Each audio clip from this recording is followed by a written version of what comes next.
tardes Facultad de Derecho, buenas tardes Universidad Nacional Autónoma de México, buenas tardes México. Hoy tenemos un episodio sumamente interesante. Hoy tenemos a dos invitados de lujo que prometen dar una plática sumamente interesante sobre materia constitucional, sobre amparo y esos menesteres que están hoy de moda como control de convencionalidad, control de constitucionalidad, que ya hemos hablado en algunos episodios de última instancia. Hoy nos acompaña el doctor Miguel Cobian Andrade, connotado académico de la Facultad de Derecho, estudioso del Derecho Constitucional, y también nos acompaña para poder tener una discusión interesante el magistrado Julio Humberto Hernández. Hoy el tema va a ser muy interesante, pero antes de empezar nos encontramos en la mesa para la danza. Doctor Miguel Cobian Andrade. Julio Humberto Hernández Fonseca. Uy, pues bueno, ¿por dónde empezamos ahora? Bueno, sería interesante que los invitados puedan hablarnos un poco de la diferencia entre el control de la convencionalidad y el control de la constitucionalidad, para hacer una definición conceptual que nos puedan entender los podescuchas. Bueno, yo creo que en ese concepto hay una confusión muy importante, sustancial. En realidad lo que no se ha comprendido es el concepto de control. El control significa la verificación de la conformidad con, control de legalidad, la conformidad de los actos con la ley, control de constitucionalidad, la conformidad de los actos del poder político con la Constitución. Entonces, pero es muy importante tratar de distinguir ese control. ¿Qué objeto tiene? Tiene como objeto verificar la conformidad, y si el acto no es conforme con la ley o conforme con la Constitución, se anula, se destruye. Entonces no se trata de una mera defensa en la que se verifique si eso no conforme para que, como dicen, se les aplique. La desaplicación significaría, en todo caso, que una vez verificada la conformidad, o antes de que se aplique la norma, ya sea legal o constitucional, se haga un examen de la compatibilidad del acto con la ley o con la Constitución, y no aplicarlo. Porque si verificada la conformidad se advierte que este es contrario a la norma, contrario a la ley, su consecuencia sería su destrucción, su anulación. Entonces el tema de control de constitucionalidad, tal como lo han entendido, que tiene como finalidad el verificar si los actos de cualquier tipo son o no conformes a los tratados internacionales sobre derechos humanos, es dejar de aplicar normas en todo nivel. Yo creo que es equivocado. En primer lugar, se ha confundido el nivel que guardan o conservan dentro del sistema jurídico mexicano los tratados internacionales frente a la Constitución. No están sobre la Constitución, ni están al mismo nivel de la Constitución, son infraconstitucionales. El doctor Cobian en sus clases ha enseñado con mucha claridad a qué obedece esta razón. ¿Cuál es la razón que se da para no poder admitir que los tratados internacionales formen como han querido considerar un bloque de constitucionalidad? El admitir que existe un bloque de constitucionalidad sería tanto como que los tratados internacionales forman parte de la Constitución, y si son infraconstitucionales no puede haber un bloque de constitucionalidad. Entonces yo creo que ese aspecto es muy importante.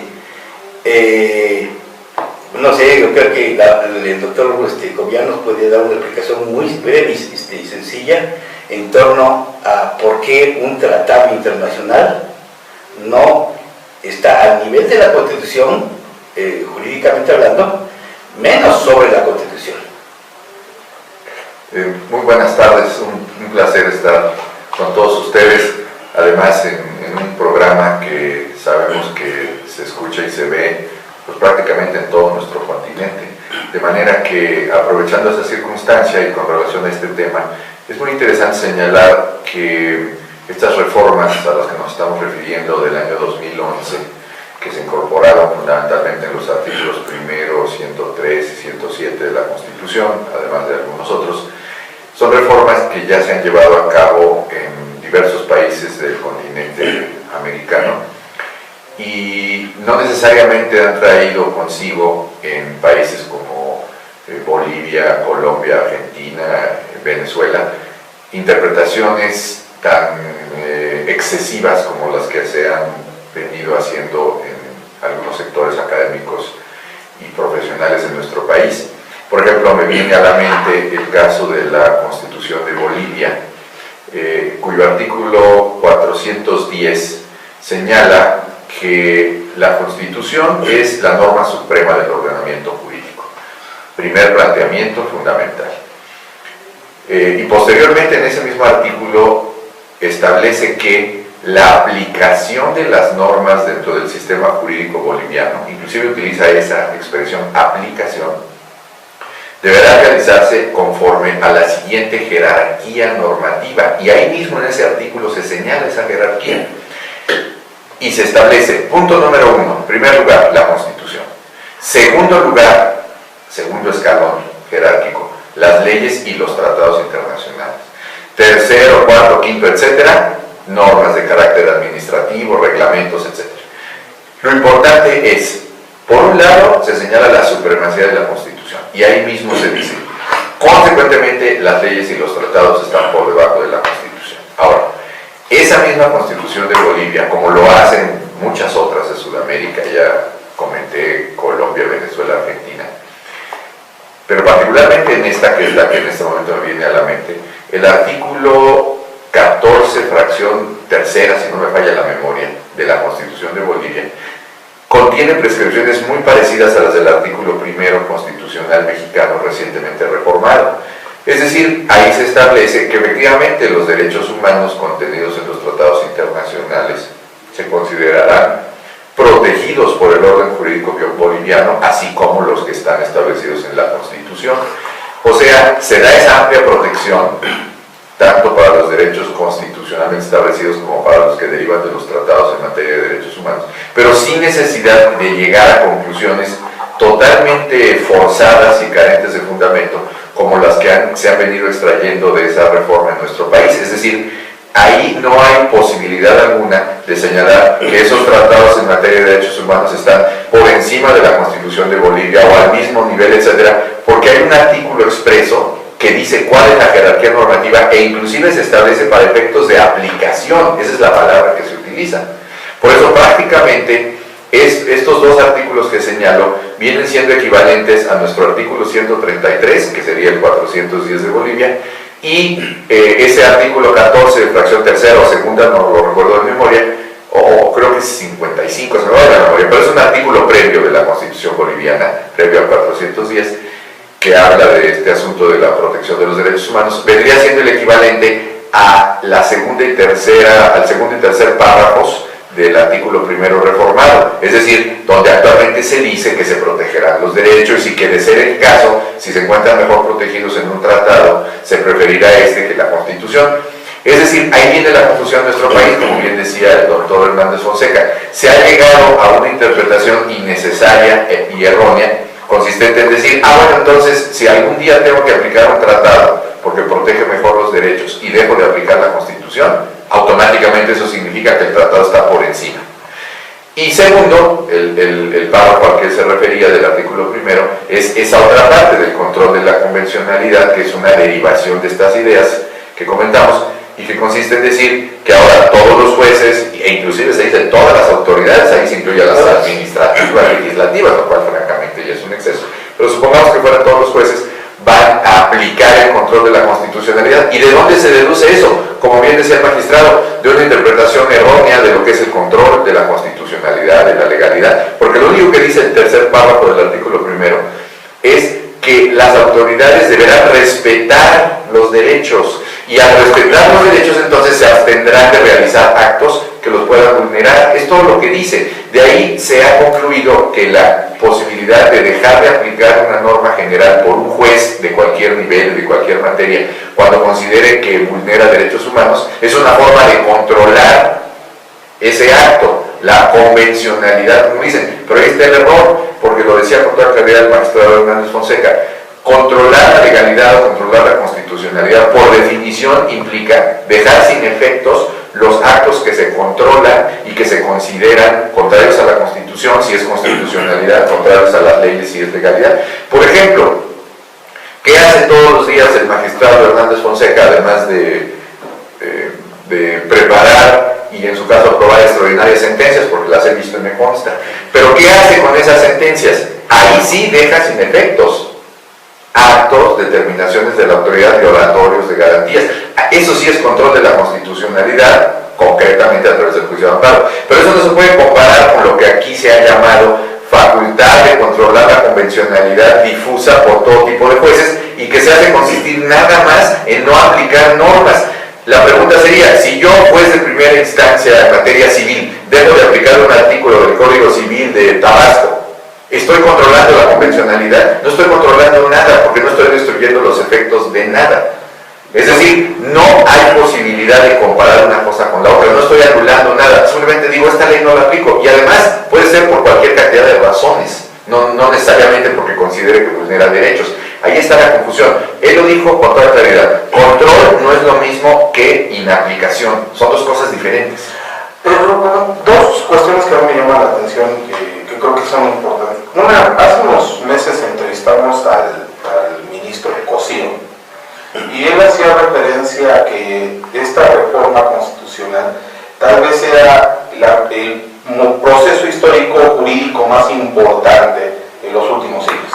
Y yo creo que lo que él estaba pensando era precisamente en que hoy podríamos aplicar los controles de convencionalidad apelando a principios, a la ponderación, dejándole al juez el peso de un juez Hércules, ¿no?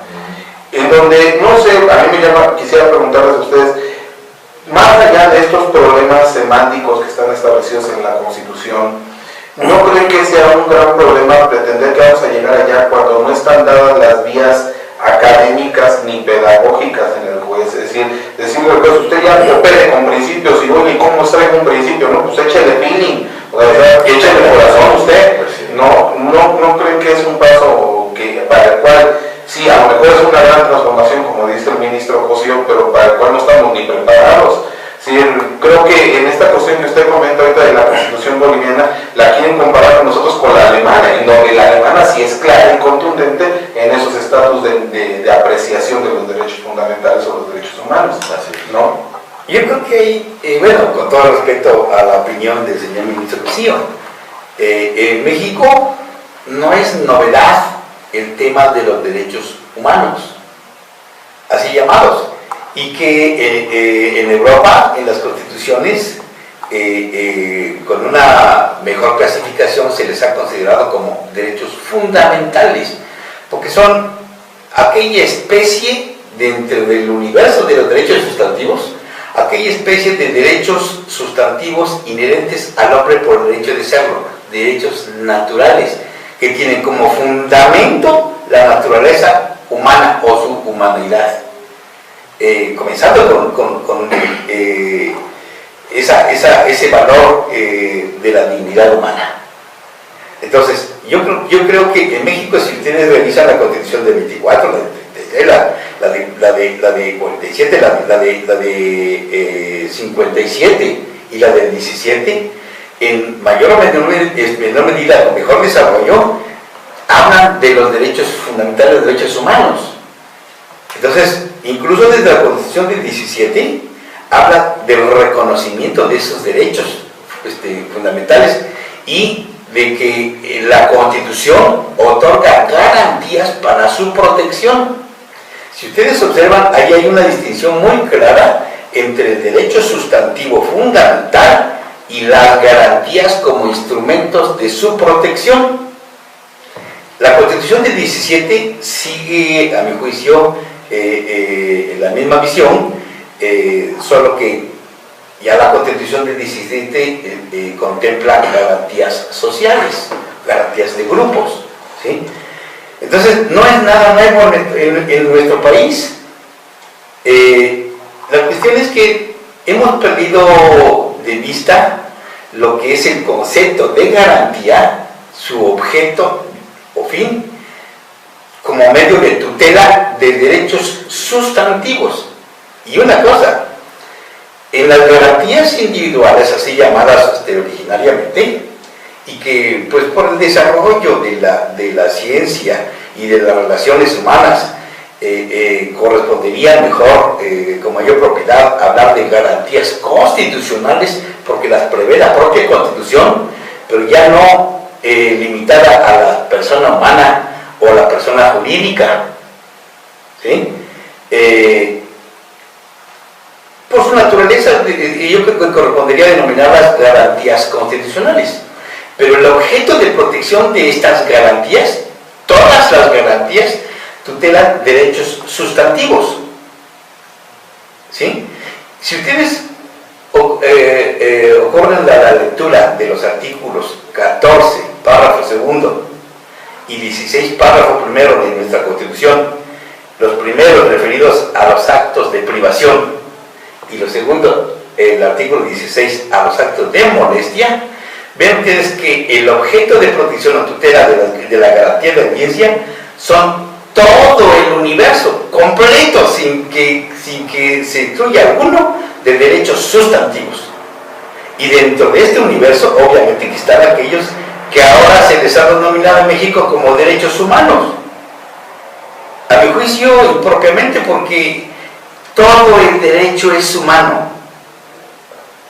Entonces, no podemos destacar la relevancia o importancia de los derechos inherentes al hombre, aquellos naturales, por el hecho de serlo, con el género, porque se relativiza.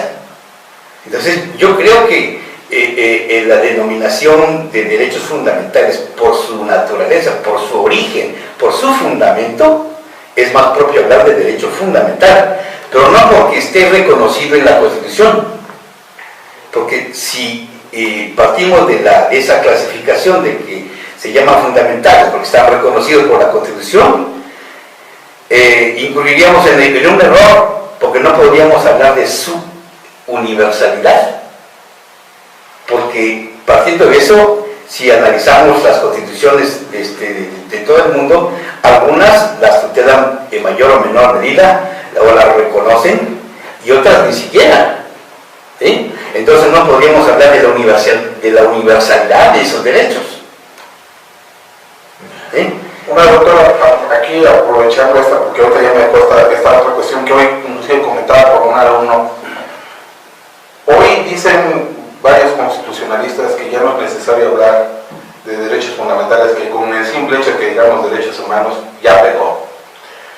Bueno, no, yo ahí difiero, estoy totalmente de acuerdo con lo que acaba de decir el magistrado Hernández Fonseca. Hay esa tendencia, porque además la expresión es muy fuerte, muy significativa, a pensar que derechos humanos son los de más alta jerarquía o son los más importantes, etc. Pero efectivamente la denominación no es la más acertada, aunque sabemos que es prácticamente generalizada y aceptada en todas partes. Pero yo siento que es preferible la de derechos fundamentales, por las razones que él tan claramente ha explicado.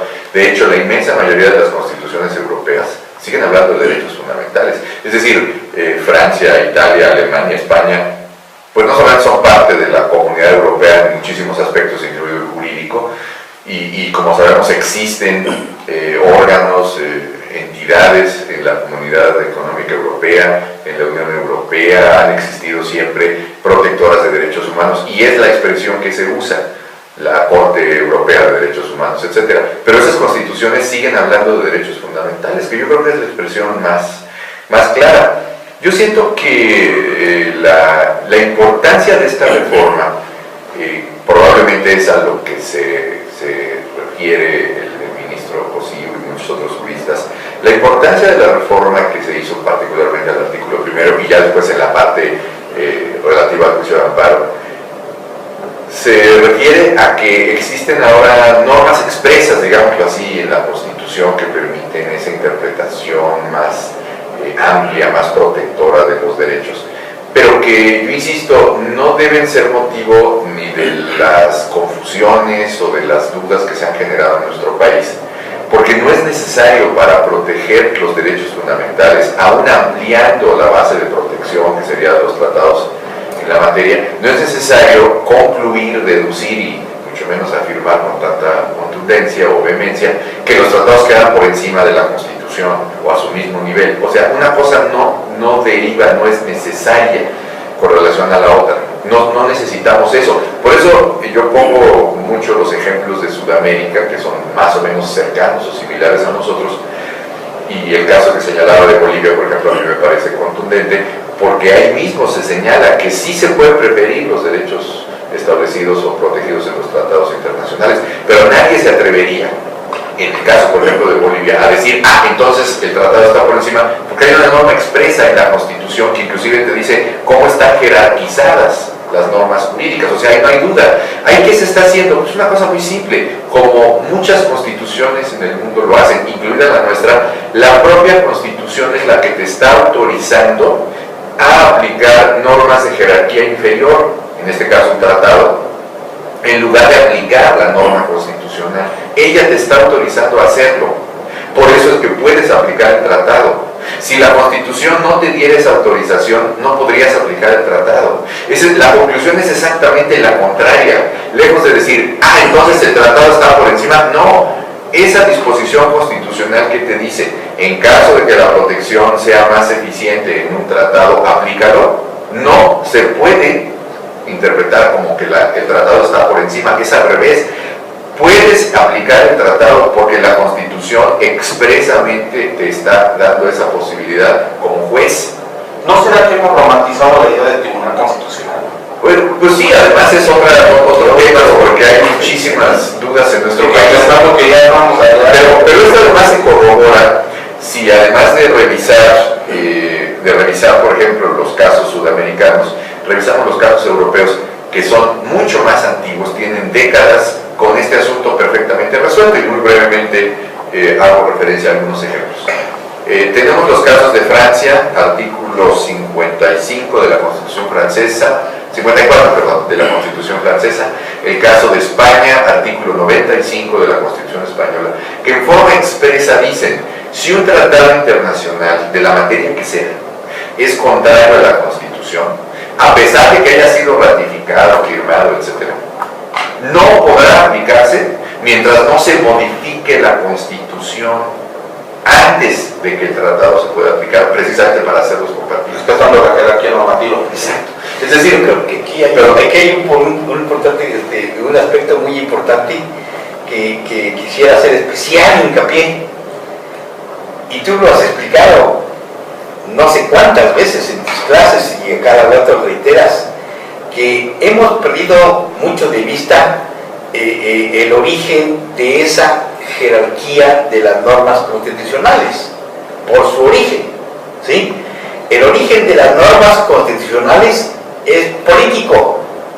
El origen viene precisamente del soberano, del constituyente, aquel que tiene un poder ilimitado, en tanto que las leyes de todo nivel, incluyendo los tratados internacionales, provienen de acuerdos entre estados representados por órganos constituidos, órganos que tienen una competencia definida en el sistema tanto constitucional como legal.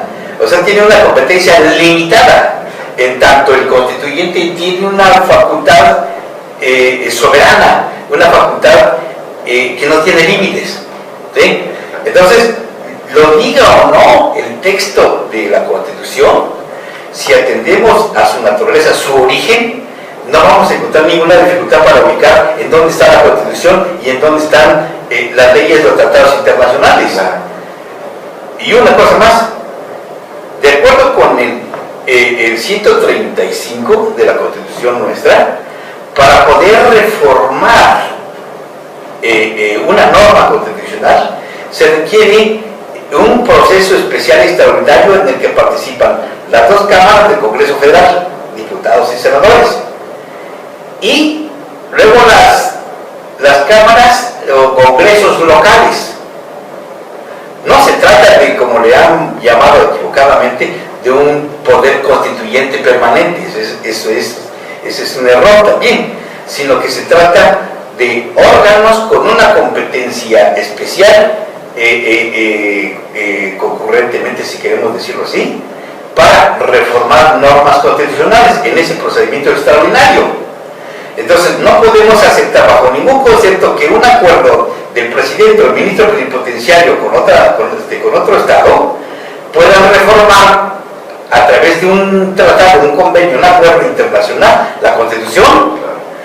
Inclusive el artículo 46 de la Convención de Viena, del Tratado de Tratados, expresamente prevé que es nulo el tratado que contraviene normas fundamentales del Estado.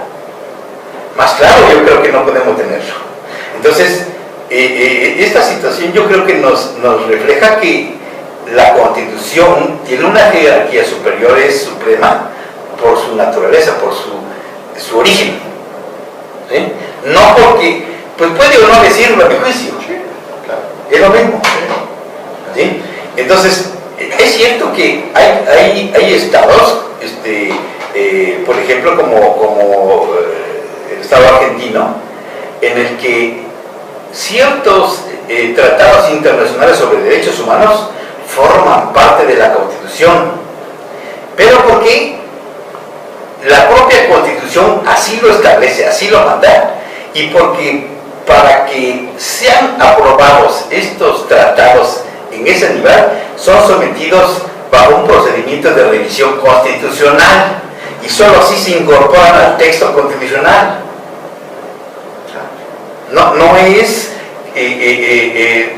por el hecho de la simple celebración del tratado, porque en Europa, como ha explicado el doctor Cobian, no entra en vigor un tratado que contravenga la Constitución, precisamente porque la Constitución viene siendo un obstáculo para que entre en vigor un ordenamiento infraconstitucional.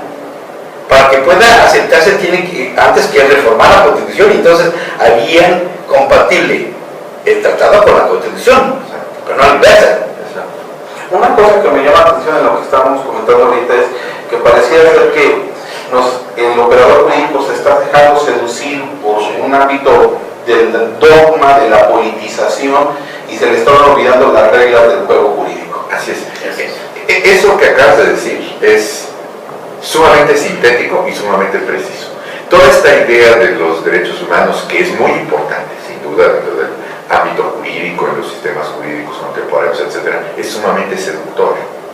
Pero como bien acabas de señalar, cuando perdemos de vista los aspectos fundamentales de lo que es un sistema constitucional, de lo que son la jerarquía de las normas en cuanto a su interpretación y aplicación, y muchos otros aspectos básicos, elementales, es cuando somos presa de esa seducción.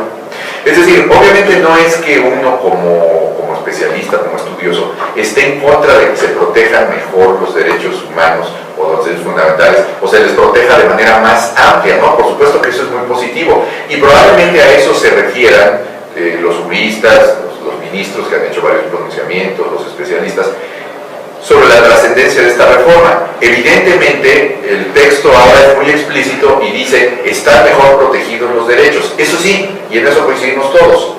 Pero la otra parte es en la que yo no coincido, porque crea una serie de distorsiones que pueden redundar en la práctica exactamente en efectos contrarios a los que uno quiere. Fragmentan el sistema. Sí, y sobre todo crean una gran inseguridad. Por ejemplo, el magistrado, que es un especialista en la materia desde el punto de vista teórico y práctico, pues lo ha comentado muchas veces. Si empieza a haber criterios totalmente diferentes, porque como tú dijiste hace un rato, los jueces empiezan a actuar sobre la base de principios que cada uno entiende como le parece, pues entonces, ¿qué estamos creando en una materia tan importante como es la defensa y protección de los derechos fundamentales? Estamos creando inseguridad, incertidumbre. Y rompiendo la finalidad del sistema. La finalidad del sistema concreto, pero la finalidad de la misma reforma. Por eso yo digo, no es que uno esté en contra de esa protección amplia, al contrario, uno por supuesto que está a favor, pero lo que a mí me parece que es totalmente innecesaria es toda esa interpretación y toda esa serie de conclusiones a las que se ha llegado de manera, pues yo diría que un poco excesiva, apresurada. Por eso nada más para terminar así en 30 segundos la idea anterior, decíamos que en Europa, ya lo reiteró el magistrado, se da esa diferenciación nítida entre la Constitución y los tratados, de la materia que sea, y te dicen, olvídate de que, en pocas palabras, olvídate de que el control de la convencionalidad pueda tener alguna relación con la jerarquía de los tratados frente a la Constitución. Eso descarta porque los tratados están abajo. Por eso, si algún día quieres aplicar uno que es contrario a la Constitución, primero la cambias, si no, no es posible. Ahora, el caso más cercano que yo conozco de Europa a nuestra situación es el de España, en cuyo artículo 10, parágrafo segundo, habla explícitamente de los tratados en materia de derechos fundamentales, de los que España haya sido parte, en términos muy similares a nosotros. Pero precisamente, una vez más, no es posible interpretar esa amplia protección que se le puede dar a los derechos fundamentales gracias a ese tipo de disposiciones constitucionales de la manera como lo hemos hecho en México. ¿Por qué? Porque el artículo 95 de la Constitución española es un freno inmediato para los que se dejen seducir y dicen, no, pero espérate, no te olvides de que un tratado está abajo. Entonces yo, Constitución, nada más te estoy permitiendo que amplíes la protección, pero de aquí no vayas a deducir que yo estoy por abajo. Y finalmente, concluyo con esta reflexión, en Europa más bien el asunto del control de la convencionalidad se estudia en cuanto a la posible contradicción entre leyes y tratados, no tratados con relación a la Constitución, entre leyes y tratados. Y hay un artículo expreso en la Constitución francesa, ahí sí el 55, que señala lo siguiente, y esto es interesantísimo. Ojalá que este aspecto se estudiara entre los especialistas en México, porque introduciría elementos que nos permitirían juzgar mejor e interpretar mejor. Ese artículo dice, parafraseándolo, que los tratados internacionales en Francia, desde el momento de su publicación, tienen una jerarquía superior a las leyes. Pero esa es la mitad del precepto. Inmediatamente dice, siempre y cuando, analizando tratado por tratado, uno por uno, se aplique este mismo principio en los demás países que firmaron el tratado. Es decir, un ejemplo muy sencillo, que haya reciprocidad, como lo acaba de decir el magistrado. México y Francia firman su tratado, y ese tratado entre México y Francia, en Francia tiene inmediatamente desde su publicación jerarquía superior a las leyes. Pero habrá que ver si ese tratado, ese o cualquier otro, porque dice uno por uno, tratado por tratado, se está aplicando de la misma manera en México. Es decir, si ya se está aplicando ese tratado por encima de las leyes. Porque si no pasa eso, lo dice la Constitución francesa, entonces las leyes siguen teniendo preeminencia sobre el tratado. O sea, si esto, por ejemplo, lo comparamos con lo que hace un rato comentamos de la Constitución de Bolivia, es perfectamente congruente. Porque otra vez vemos, Constitución está aquí. Por eso si un tratado la contradice, no puedes hacer nada hasta que no la cambies. Ahora bájate para que veas dónde está el problema de la convencionalidad. Bolivia y Francia serían perfectamente coincidentes. Y entonces Bolivia te dice, la jerarquía es Constitución, segundo nivel, tratados y leyes. Y Francia te dice, compara tratados y leyes, no compares tratado y Constitución. O sea, eso es lo lógico. Eso es lo lógico. Y esto no significa que si interpretamos bien estas normas estemos dejando de proteger los derechos. No, por supuesto que no. Ya lo dijo el magistrado, eso se podía hacer desde antes. Pero vamos a suponer que ya está expreso, vamos a suponer que ya todo el mundo está tranquilo. Sí, pero no lo interpretes así porque creas tremendas distorsiones. Y no hay además, en realidad, fundamento constitucional, ya no digamos teórico, fundamento constitucional, para llegar a esos extremos de decir, ahora los jueces tienen tales y cuales facultades. No es verdad. De la judicatura, pues. Del párrafo tercero del artículo primero, yo sinceramente lo digo, no veo cuál sea el fundamento para darle esa facultad expresa a los jueces de ejercer ese tipo de atribuciones que no tienen, porque se habla de por los jueces, y como lo ha explicado y me lo ha explicado infinidad de veces con toda claridad el magistrado Hernández Fonseca, la competencia es por definición expresa. Así que no te pongas a inventar ahí que tienes ahora una serie de facultades, porque no existen esas facultades. Esas son deducciones e interpretaciones, pero no hay una facultad expresa. Nada más dice, debes proteger. Bueno, pues eso debes proteger. ¿Qué significa? Pues simplemente, por ejemplo, tú como legislador no vayas a expedir leyes que sean contra que tú estés ejerciendo control, ¿cuál? Si no estás dejando sin efectos nada. De acuerdo con lo que está diciendo, sabemos que no encontramos un modelo puro de, digamos, control difuso o el concentrado, ambos tienen sus desventajas. Ahora, en un aspecto teórico, de acuerdo con la reforma que hay, deberíamos acercarnos más a un modelo concentrado o a uno difuso. Pues yo creo que aquí el magistrado que todos los días aplica eso te puede decir, porque ahora ya se dice que el control de la constitucionalidad es concentrado, ¿no? Que el de la convencionalidad es difuso. Y bueno, o sea, ya tenemos una mezcolanza espantosa, pero pues ahora sí que cada quien interpreta las cosas como puede. Yo creo que este concepto, vuelvo otra vez, está equivocado. ¿Y saben por qué? Porque tenemos un desconocimiento amplísimo de los conceptos de los derechos fundamentales. Muchos consideran que a raíz de la reforma, ahora sí están protegidos en México los derechos fundamentales. Y esa es una mentira. Siempre han tenido esa protección, y una protección tan amplia, que de acuerdo con el artículo 14, con el párrafo segundo, cualquier acto de privación de cualquier derecho está protegido por la garantía de audiencia. Acuérdense que decía originariamente, nadie podrá ser privado de la vida, de la propiedad, de posesiones o derechos. Es decir, es una prohibición, es una garantía de seguridad jurídica. Contratos de privación, ¿de qué derechos? De derechos sustantivos. ¿Cuáles? De cualquier índole, tanto los fundamentales como los secundarios, los derivados, ¿sí? El artículo 16, relativo a actos de molestia, ¿cuál es?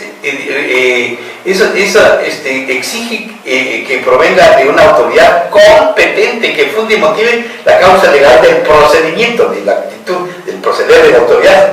¿En relación con qué derechos? Posesiones, son papeles, posesiones o derechos de cualquier índole, también sustantivos, pero del universo. Entonces yo no veo cuál sería el derecho no tutelado.